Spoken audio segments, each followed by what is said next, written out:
Our Honorable Prime Minister Narendra Modi is on a multi-nation trip nowadays, and in that series only he has visited Norway. और Norway की जो local press है, it has question the Indian dictionaries about the freedom of press in India. Hello and welcome to Shriram IAS. My name is Aman Sharan, and today in a series of informative videos I brought to a very important information. This information is about freedom of press and the ranking which basically gives a thappa on that. उसके क्या issues हैं, core issues क्या हैं, Norway का क्या vested interest है इसके अंदर, साथ ही साथ नॉर्वे के अपने रेसिज्म रिलेटेड इश्यूज क्या हैं, इन सब के बारे में इस सेशन में बात करेंगे, तो गौर से सुनिएगा. देखिए, प्रेस फ्रीडम इंडेक्स जो है रिपोर्टर्स विदाउट बॉर्डर्स नामक एक संस्था निकालती है जो across the world various reporters ने मिलकर बनाई है, और यही संस्था डिसाइड करती है that which particular country is providing more freedom to their press and which is restricting the freedom of their press. See, press को popularly fourth pillar of the government बुलाया जाता है, मीडिया को फोर्थ पिलर बुलाया जाता है, क्योंकि वो कहीं ना कहीं सरकार को चेक में रखती है, लेजिस्लेचर को चेक में रखती है. लेकिन ये जो आंकड़े हैं प्रेस फ्रीडम इंडेक्स के, यहां पे समझने की जरूरत यह है कि this basically creates an illusion, the ranking illusion. और ये कैसे पता चलता है हमें? By a certain data. See, आप यहां देखिएगा that India is rank 157 in the world press freedom index. ठीक है, but the problem here is that which countries have been ranked above India. India से बेहतर कौन है? तो in that we have countries like Burkina Faso 110, then Oman eight 127, Kuwait at 136. वो countries जहां democracy का नामो निशान नहीं है, वो कंट्रीज में इंडिया से रैंकिंग में ऊपर आती हैं. जहां पे मोनार्की है, जहां पे सिविल वॉर लगातार होता रहता है, वहां पर प्रेस फ्रीडम जो है वो as per reporters without borders is more than India. तो कहीं ना कहीं इस रैंकिंग में एक बायस नजर आता है, और वही बायस समझने की कोशिश करते हैं.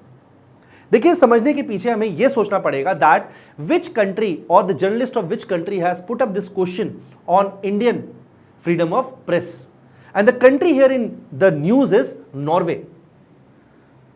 नॉर्वे इन रैंकिंग में नंबर 1 पर आता है, बट वहीं नॉर्वेजियन न्यूज़पेपर्स में एक बहुत ही रेसिस्ट कार्टून छपा है प्रधानमंत्री मोदी का, वेयर जो एज ओल्ड स्टीरियोटाइप है इंडियंस के बारे में कि ये सपेरे होते हैं, they are snake charmers, that has been depicted. So the question here is that कि प्रेस फ्रीडम में क्या रेसिज्म एक नेगेटिव एस्पेक्ट की तरीके से नहीं लिया जाता है? क्या कल्चरल मिस एप्रोप्रिएशन कहीं ना कहीं एक प्रेस फ्रीडम के खिलाफ उभर कर आगे नहीं आता है? रैंकिंग्स को रिलेट में यह बात भी समझने की जरूरत है, there are various issues. What are those issues? They ignore cultural differences, they ignore diversity of societies, they ignore political complexities, and they ignore biases in methodology. Because as you can see in this particular slide that how these rankings are biased against India. We are not a country where there is लगातार civil wars, and still we are ranked lower than those countries. So हमारा जो culture है, हमारी जो diversity है, हमारा जो politics है, उसे कंप्लीटली इग्नोर किया जाता है ऐसी रैंकिंग्स में. साथ ही साथ अगर हम कोर इशू की तरफ बढ़े तो what we see is that कि यह बात सच है कि हमारे पॉलिटिकल लीडर्स जो हैं, they have been accused of, and it is true also that they do not conduct press conferences, they do not do tough interviews as well as they avoid public questioning. इस बात में कोई दो राय नहीं है. और पब्लिक कम्युनिकेशन का इकलौता जरिया हो गया है one way broadcasting instead of democratic dialogue. आपने कई बार यूएस प्रेसिडेंट डोनाल्ड ट्रंप को देखा होगा, and you might have observed that he makes it a point that he should conduct these press conferences, and there he tries to delegitimize the press itself. इस तरह की confrontational press conferences president Trump लगातार करते हैं, और इन्हीं कारणों से उन्हें मदर ऑफ, और we can say father of all democracies भी कहा जाता है, because there is a kind of transparency. The press of course questions Donald Trump and he answers them also. वो आंसर चाहे कैसा भी हो. तो इस बारे में भी हमारे नेताओं को सोचने की जरूरत है.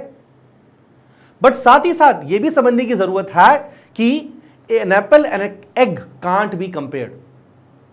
Why? Because here our comparison is with the countries like Norway. Norway की पूरी जनसंख्या ही 55 लाख की है, जिसमें 95% लोग जो हैं वो नॉर्वेजियन बोलते हैं और 60% लोग जो हैं वो एक सर्टेन चर्च ऑफ नॉर्वे जो है उसे फॉलो करते हैं। But are we that kind of nation? No, we are a very diverse nation. And what we must understand is that कि press in India has to be regulated through some reasonable restrictions, and that's what Article 19 says.